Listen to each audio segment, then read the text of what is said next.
My name is Bob, and I have the privilege of leading an incredible team at Lifecycle Engineering.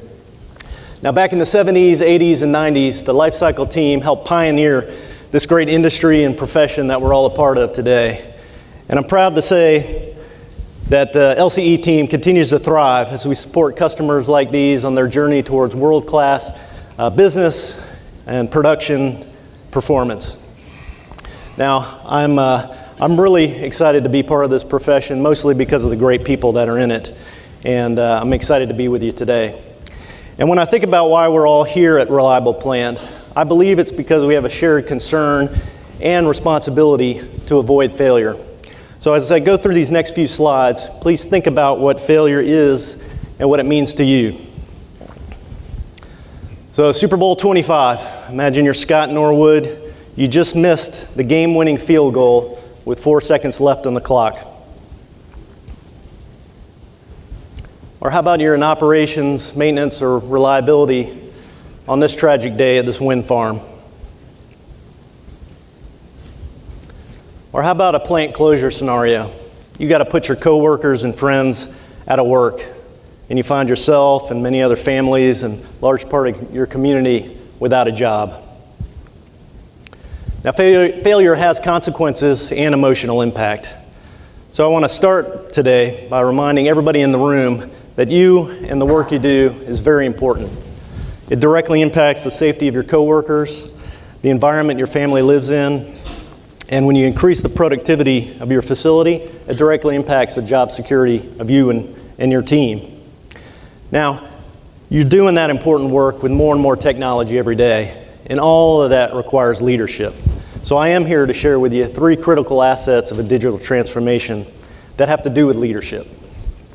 Because when you're at that inflection point, when you and your team have an opportunity to implement a new work practice, maybe utilizing a new tool to help you do that work better, it's the leaders who assemble their people, stay true to themselves, and capitalize on what's working that truly transform their team's performance, their organization's performance, their own career, as well as the prosperity of their families and their communities.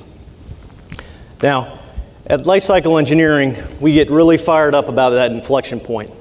It's a magic moment when we're working with our customers. We're engaging and educating and empowering employees. We're probably injecting some best practices, maybe new facets of the management system, all the while with a foundation of smarter technology to unleash that next level performance. In fact, we call that a smart operation and establishing a smart culture. And we get so fired up about helping our customers work smarter, not harder. We even came up with our own way to spell smarter. We like to joke internally, we help our customers increase their reliability and productivity so much, they don't even need the E in smarter. Look, I even got it printed on my shirt, but no tattoo yet. So join me as I take you through a leadership journey of how I learned these smarter lessons in the first half of my life. And we'll start with smarter lesson number 1, assemble your people. Now in the early 90s, I was done with school. I was single, flying solo, and I was looking for adventure, both in whatever my next job assignment was, as well as whatever I could get up to outside of work. In fact, here I am in Guatemala. I guess I was taking a siesta. But I was exploring that amazing country while on vacation from a SAP project I was doing in the 90s. Now yeah, there you are. I can see some gray hair out there, so some other people remember the 90s. Now, we couldn't live without our fax machines until this thing called email came along. Large companies were putting in enterprise software systems, many for the first time, SAP, Oracle, PeopleSoft. And in our factories, PLCs and digital controls were becoming commonplace. Now, it was on the large IT and OT digital transformations in the 90s that the discipline of organizational change leadership first emerged. And that's because the ability to motivate a group of individuals in an industrial facility to change their behaviors in concert with each other, well, that was the secret sauce for success for large digital transformations. In fact, we even had a slogan back then: the soft stuff is the hard stuff. And we say it to ourselves and to each other to remind us that we needed to focus at least as much time on the people side of change as we did on the engineering or technology side of change. And it was on the large SAP projects I was involved in personally in the 90s where I first learned smarter lesson number one, assemble my people. That's because, again, my challenge was motivate a group of individuals, very experienced, some of whom had done the same job the same way, often for decades, that it was in their best interest to change the way they do their job tomorrow. Oh, by the way, oftentimes using a whole nother tool to get it done. That's a challenge not even I could tackle myself, right? So I was put on teams with people from different backgrounds, different work experience, different education, and together we came up with novel solutions to help tackle these challenges. And as I moved up into project leadership, I literally assembled my people onto my own project teams to successfully tackle the challenges we faced. Now, it was also in that time of life where I met my wife, Meryl. Now, I won't tell you that I proposed and got married because I was thinking about leadership and teamwork and assembling my people. There was a little more emotion involved. But I will tell you at the same time I was learning the power of assembling my people at work, I was also learning the value of assembling my people outside of work. By that I mean which relationships I chose to invest time in. Certainly my wife Meryl and a group of other friends who I knew I could count on, who I could trust, who would challenge me in a good way and just support me. And I found that set me up for much richer and long-standing rewards in life, both at work and outside of work. So that's smarter lesson number one, assemble your people. Remember, if you want to go fast, go alone, but if you want to go far, go together. And that brings us to smarter lesson number two, stay true to yourself. Now, life cycle engineering was started in 1976 by two young engineers. They created a successful, values-driven organization I'm proud to be a part of today. And a large part of their success was because they were true to themselves, especially in their partnership with each other. Now, George is a world-class engineer's engineer. In fact, he personally built the strong engineering reputation LCE has to this day by tackling the most difficult electrical engineering challenges that the U.S. Navy could throw at him. And he still continues that work today. Now, Jim, on the other hand, although also a talented engineer, had a different passion. His passion was to lead a successful and growing business. And Jim had a powerful leadership style. In fact, we repeat many Jimisms throughout the halls of LCE today. Things like do the right thing the right way, leave our clients better off than when we found them, and honesty and integrity in everything we do. And Jim was also self-aware of this powerful leadership style that he had. He often referred to himself as a benevolent dictator. And that's because it was he and just a small group of folks in his inner circle that called all the shots in the business. I'll give you a quick example of that. Jim's right-hand guy was often called Gemini behind his back because he so often invoked the name of his boss, Jim, along with his own I, when he was telling people what to do around the firm. Jim and I think you should do this. Jim and I say, stop doing that. Anyway, it sounds funny, but you get it. Jim had a powerful leadership style, which worked for him because he was being true to himself. Now that presented a challenge for me as Jim's successor because I have a different leadership style. So I sat down with Jim and we figured out a way to hit this change of leadership style challenge within Lifecycle head on. We created a leadership transition plan and then we jumped right in. Now I can remember hearing the unspoken hesitation of my senior team when I took over leadership. These were folks that most of them were at least a generation older than I was. They had worked for Jim for quite a while, rightfully so. They were apprehensive about my ability and certainly what my different leadership style would mean to them. And I remember that all eyes were on me as I took over leadership.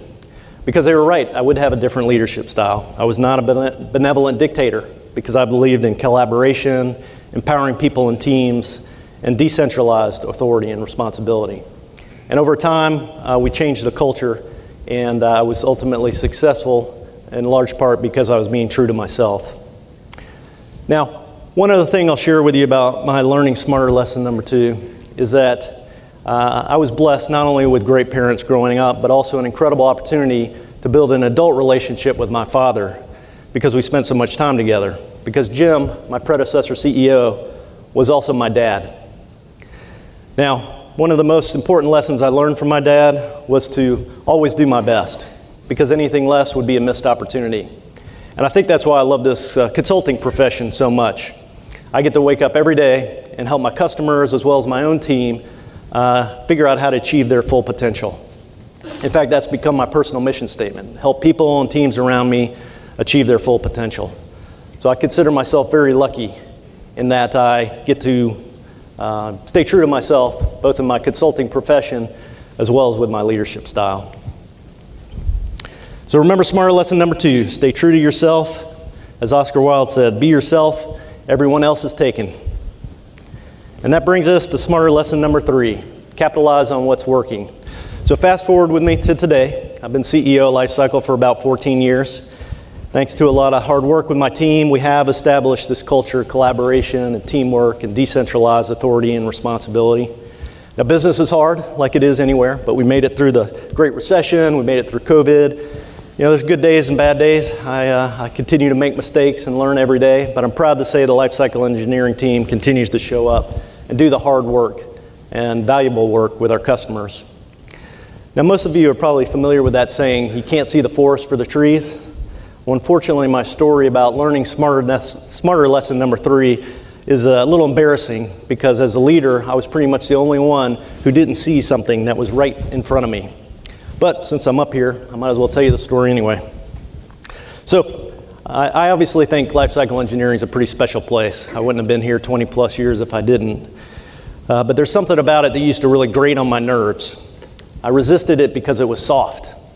I thought it would jeopardize the new management system and accountability I was putting in place with my team. I thought it would even jeopardize my team and I reaching the goals that we excitedly set and were pursuing as a business. What was it? LCE's amazing family culture. Now, you ask any employee, past or present, what's it like to work at Lifecycle? And most of them will say, it's like being part of a family. So I don't know why I resisted that. It was probably the analytical engineer in me, but I thought we should use the language of team and not a family. So I used that language, and I even instructed other people to use the language of team. But finally I woke up and realized that the Lifecycle engineering family culture is precious, and that, as SMART lesson number 3 says, since it's working, I need to capitalize on it, not resist it and try to change it. And once I became aware, I noticed other things, like some of the employees who were most passionate about being part of the LCE family were also some of the top performers I was counting on to build the bright future for the business. You see, the employees at Lifecycle have this incredible instinct and urge to step in and go above and beyond when they see a coworker in need, both at work and amazingly outside of work. So at LCE, we are like a family, only better, because we get to choose to be a part of it. Now, one last facet of me learning SMART lesson number 3 is, unfortunately, my father passed away 7 years ago. And I didn't realize until he was gone, one of the things that made him such a successful leader is that he led as much from his heart as he did from his head. And in hindsight, I realized the main reason I didn't see the value of the LCE culture sooner is that I was leading way too much from my head and not enough from my heart. So remember, SMART lesson number 3, capitalize on what's working. For me, that was LCE's powerful family culture, and it is one of our greatest competitive advantages. So as I wrap up, I want to remind everybody in the room, no matter what your title is, that you are a leader. And it's true, we're facing more complexity and more challenge than ever before, but also more opportunity. So now, more than ever, we need to work and lead smart. So remember, assemble your people, stay true to yourself, and capitalize on what's working.